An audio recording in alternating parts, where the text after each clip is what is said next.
Bharatiya Janata party पदाधिकाऱ्यांच्या बैठकीमध्ये लोकसभेचे उमेदवार असलेल्या खासदार डॉक्टर सुजय विखे पाटील यांनी 5 वर्षांमध्ये झालेल्या चुकांबद्दल जाहीर माफी मागितली आहे। अहमदनगर येथील लोकसभा निवडणुकीसाठी भाजपाकडून खासदार सुजय विखे पाटील यांना पुन्हा उमेदवारी जाहीर करण्यात आली आहे। उमेदवारी जाहीर झाल्यानंतर प्रदेश महामंत्री विजय चौधरी यांच्या उपस्थितीमध्ये भाजपा कार्यकर्त्यांची आढावा बैठक संपन्न झाली।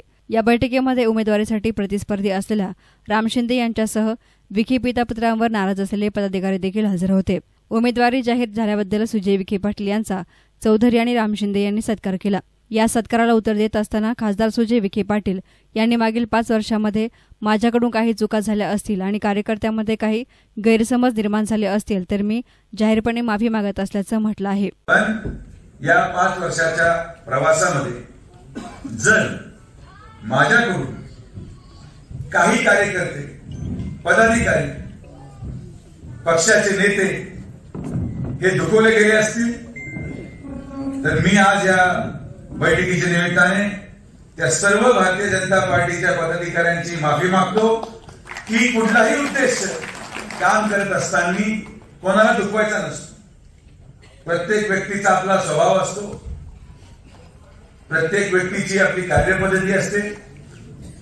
माझा स्वभाव थोडा स्पष्ट बोलण्याचा आहे, माझा स्वभाव आलेल्या कार्यकर्त्याला खरं सांगण्याचा आहे, माझा स्वभाव एखाद्याला आश्वासन देऊन पिळवत राहण्याचा नाही। त्यामुळे काही लोकांना तो स्वभाव पटतो, काही कार्यकर्त्यांना तो पटत नसेल। पण मी आज या कार्यक्रमाच्या निमित्ताने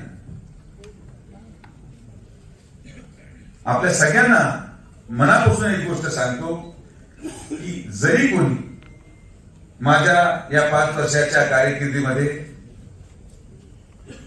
अनुदानाने दुखवलं गेलं असेल तर मी माझ्या परिवाराला स्मरून सांगतो, आई वडिलांना स्मरून सांगतो, माझ्या मुलांना स्मरून सांगतो की माझा तसा हेतू कुठल्याही प्रकारे नव्हता की कोणी व्यक्ती दुखवला गेला पाहिजे। आजही या मागच्या 3 वर्षांमध्ये असंख्य अडचणींना सामोरे जात प्रचंड समन्वय करायचा प्रामाणिक प्रयत्न आम्ही स्थानिक लोकप्रतिनिधींबरोबर आणि कार्यकर्त्यांबरोबर करायचा प्रयत्न केला। तर आमदार राम शिंदे यांनी सुजय विखे कशाबद्दल माफी मागतायत हे त्यांनाच माहिती आहे। 5 वर्षात ज्या चुका केल्या आहेत त्या जाणीवपूर्वक केल्या आहेत की नाही हे देखील त्यांनाच माहिती आहे असं त्यांनी म्हटलं आहे। मला वाटतं उमेदवार जाहीर झाल्यानंतर सत्कार केल्याच्या नंतर सत्काराला उत्तर देत असताना 1 वेळा नव्हे, 2 वेळा नव्हे तर 4-5 वेळा माफी मागितलेली आहे। आणि त्यांनी माफी का मागितली आहे, माफी मागण्याची का वेळ आलेली आहे, मला वाटतं यात मी बोलण्यापेक्षा त्यांच्याच तोंडून हे तपशीलवार आणि बाबवार जर ऐकून घेतलं तर आपल्याला जास्तीचं बरं राहील। आणि म्हणून हा प्रश्न आपण त्यांना विचारला पाहिजे। मला वाटतं आता ते त्यांच्या मनात कोण माफी मागण्या योग्य व्यक्ती आहे ते त्यांनी ठरवायचं आहे। त्यांनी काय 5 वर्षामध्ये कोणाला काय कळत नकळत म्हणण्यापेक्षा कळत असून देखील काही केले असतील चुका तर माफी मागण्याशिवाय पर्याय नाही। पण आता काय चुका केल्यात हे आणि त्यांनीच केले असतील तर त्यांना माहित असेल, आपण कसं सांगू शकतो त्याच्यावर। एस9 मीडियासाठी प्रतिनिधी सार्थक थोरात, अहमदनगर।